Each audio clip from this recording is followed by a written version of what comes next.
Un championnat européen de capoeira pour la première fois en France et de surcroît à Rosny, ça ne se rate pas. Organisé par la municipalité et l'association Sport Détente de Rosny en partenariat avec le Brésil.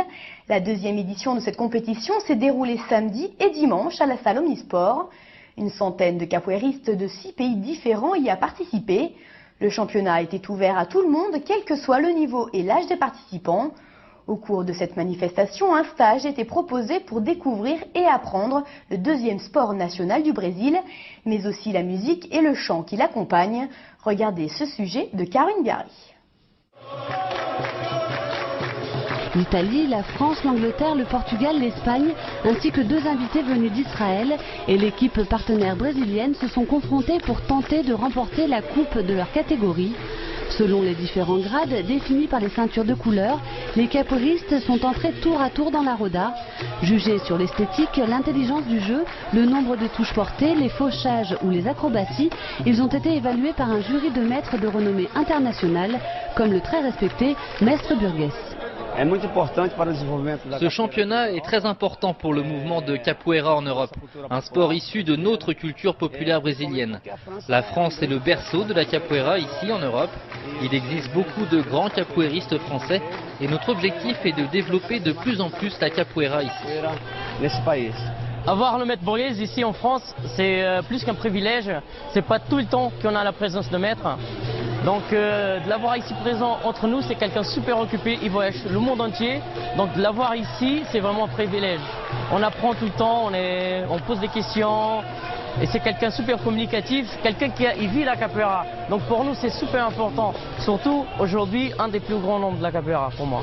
Deuxième sport national du Brésil, la capoeira est un art riche en histoire. Entre danse et combat, elle a été inventée par les esclaves africains arrivés au Brésil au XVIe siècle pour exprimer leur souffrance et leur quête de la liberté. Elle a longtemps été interdite et réprimée, même après l'abolition de l'esclavage. C'est en 1937 que la capoeira est autorisée par le gouvernement brésilien et enfin reconnue pour sa valeur culturelle, éducative, créative et artistique.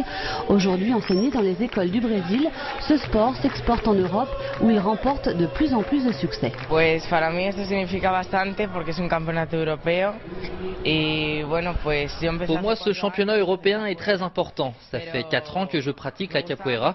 J'aime bien les sauts, les figures et la culture brésilienne. J'ai connu ce sport dans le gymnase de mon père à León, au nord de l'Espagne. J'ai commencé avec le grade le plus petit et aujourd'hui je suis là. J'espère devenir un jour un grand champion de capoeira. Y hasta aquí he llegado. Pero bueno, espero seguir con esto y llegar a ser un buen atleta capoeirista. Autour de la roda, les chants et les instruments donnent le rythme. Chacun encourage les participants en tapant dans les mains et en chantant des chants brésiliens.